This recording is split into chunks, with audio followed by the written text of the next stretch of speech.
안녕하십니까. 신영일의 비주정보 플러스입니다. 무더위 속에 벌에 쏘이는 사고가 자주 발생하고 있는데요. 벌에 쏘이지 않기 위해서는 향수나 향이 나는 화장품의 사용은 자제하는 게 좋고요. 노란색이나 빨간색처럼 벌이 좋아하는 색깔 옷은 입지 않는 게 좋겠습니다. 그리고 벌집을 발견했을 때는 건드리지 말고 119에 신고하시고요. 말벌에 쏘였을 때는 알레르기로 인한 과민성 쇼크가 생길 수도 있기 때문에 바로 병원에 가야겠습니다. 그럼 오늘 순서 본격적으로 시작합니다.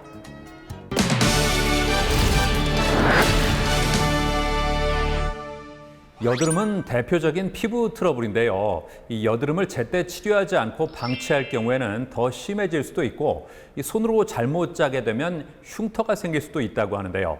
자, 그래서 이번에는 올바르게 여드름을 치료하는 방법에 대해서 자세히 알아봤습니다. 여름철 무더위는 피부 건강을 시시각각 위협하는 주범이다. 무더위로 인해 피지 분비가 활성화되면서 여드름과 같은 피부 트러블이 발생하기 때문인데 울긋불긋 올라오는 크고 작은 여드름 현명하게 치료할 수 있는 방법 지금 비주정보 플러스에서 공개한다. 피부 트러블 여드름 치료. 피부는 사람의 인상을 결정짓는 중요한 요소 중 하나로 잡티 없이 깨끗하고 맑은 피부는 모든 사람의 로망이 아닐 수 없다. 문제는 여름철 높은 기온과 습한 날씨로 인해 땀과 피지 분비가 증가되어 여드름과 같은 피부 질환이 발생하기 쉬운 것. 게다가 한 번 발생한 여드름은 쉽게 낫지 않고 여드름을 혼자서 잘못 압출하다가 흉터가 생기는 경우도 있다는데 청소년부터 성인까지 누구에게나 발생할 수 있는 여드름. 어떻게 치료해야 좋을지 자세히 알아보았다.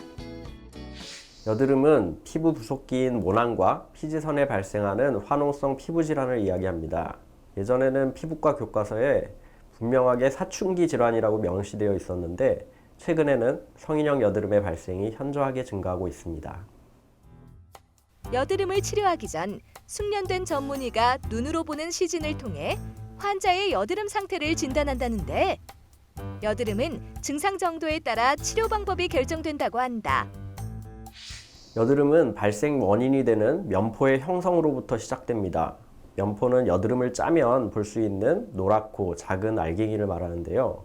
주로 각질 세포들과 피지가 엉켜있는 양상을 띠게 됩니다. 아직 염증이 일어나지 않고 면포 상태로 얼굴에 퍼져 있을 때 우리는 좁쌀 여드름, 화이트 헤드라는 표현을 쓰기도 합니다. 이러한 면포는 여드름균이 증식하기에 아주 좋은 환경을 형성하기 때문에 그곳에 여드름균이 증식하면 여러 가지 종류의 염증 유발 물질을 발생하고 또 염증을 생성시키고 화농작용을 일으킵니다. 염증을 동반하지 않고 면포만 있는 경우 약간의 압출과 생활 습관의 변화 그리고 여드름 완화 보조제의 사용으로 여드름을 해결할 수 있다는데 최근 여드름 완화에 도움을 주는 여러 제품 중 유럽 45개국 피부과 협회의 인증을 받은 여드름 완화 로션이 주목받고 있다고 한다. 이 제품은 하루 2회 물파스 바르듯 여드름 부위에 규칙적으로 사용하면 된다는데 여드름 염증을 가라앉히고 과다한 피지 분비를 조절해주는 것은 물론 자극이 덜하고 보습 성분이 함유돼 있어 피부가 건조해지는 것을 막아준다고 한다.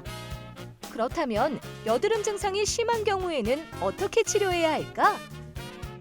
중등도나 심한 정도의 낭성 여드름에서는 절개술에 의한 배농과 압출 같은 적극적인 피부과적 치료가 필요할 경우가 있습니다. 특히 염증이 심한 경우는 항생제를 포함한 항염증약 또는 피지분비 조절제를 복용해야 합니다. 피부과에서는 피부 표면에 피지가 나갈 수 있는 길을 열어주는 스케일링 치료, 피지의 분비와 염증을 감소시키며 여드름균을 살균할 수 있는 레이저 치료 같은 것들을 병행하여 치료하게 됩니다. 물론 이러한 경우에도 여드름을 발생시키는 생활 습관을 교정해주고 화장품이나 세정제에 대한 교육, 아크니 케어와 같은 여드름 완화 보조제 사용 같은 것들이 필수적으로 이루어져야 합니다. 수많은 사람이 피부 고민으로 가장 많이 꼽는 여드름. 이제는 치료 시기를 놓치지 말고 전문의와 상의한 후 적절한 치료와 함께 여드름 완화 제품 사용으로 여드름이 악화되는 것을 막길 바란다.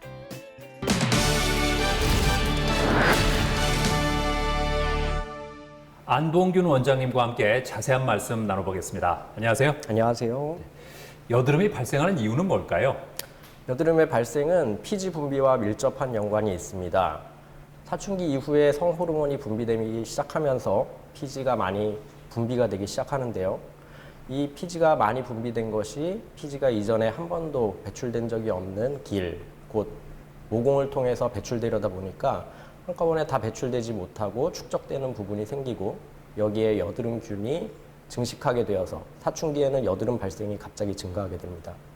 하지만 성인형 여드름은 우리가 쉽게 조절할 수 없는 여러 가지 요인들, 예를 들자면 스트레스, 환경 호르몬, 시기, 또 피부에 바르는 여러 가지 화장품 같은 것들이 종합적으로 얽혀 있기 때문에 한두 가지 원인으로 여드름의 원인을 설명하기는 매우 힘듭니다.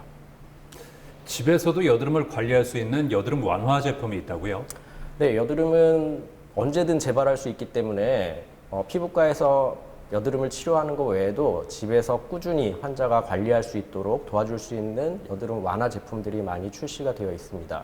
특히 에틸리놀레이트, 트리에틸 사이트레이트, 또 살리실릭 애시드 같은 것들이 포함되어 있는 여드름 완화 로션의 경우에는 피부 염증을 또 감소시켜주고 피지선에서 나오는 피지를 감소시켜주며 또 여드름균을 살균하는 데 많은 도움을 줍니다. 여드름으로 고민하는 분들께 어떤 조언을 해주고 싶으세요? 성인형 여드름은 대개 염증이나 흉터를 남기는 경우가 많은데요. 특히 환자가 손톱으로 짜고 만지고 뜯고 하면 색소 침착이나 흉터의 발생이 훨씬 더 증가하게 되죠. 사실 여드름을 짜는 건 매우 쉬워 보이지만 여드름을 한꺼번에 바깥쪽으로 배출시키는 것은 매우 숙련된 기술이 필요한 과정입니다. 따라서 본인이 짜면 잘 나올 것 같지만 사실 50% 정도만 밖으로 나오고 나머지 50%는 여드름의 약한 곳을 통해서 피부 안쪽으로 터져 나오게 됩니다. 그러면 피지, 각질 같은 것들이 이물 반응이라고 하는 더 심한 염증 반응을 일으키고 흉터를 만들게 되죠.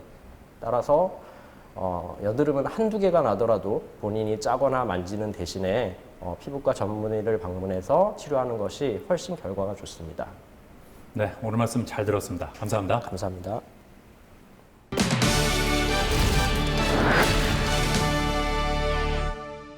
이 여름철 무좀으로 고생하는 분들을 위해서 몇 가지 팁을 드리겠습니다. 먼저 외출할 때는 발에 땀이 차거나 양말이 비에 젖을 경우를 대비해서 몇 벌의 양말을 챙기는 게 좋고요. 발에 꽉 끼거나 통풍이 안 되는 신발은 피하셔야겠습니다. 그리고 오래된 신발은 깔창을 갈아주거나 자주 세척하는 게 좋고요. 손톱 깎기 같은 도구는 공동으로 사용하지 않는 게 좋다고 하니까 참고하시기 바랍니다. 저는 다음 시간에 또 다양한 소식 가지고 인사드리겠습니다. 고맙습니다.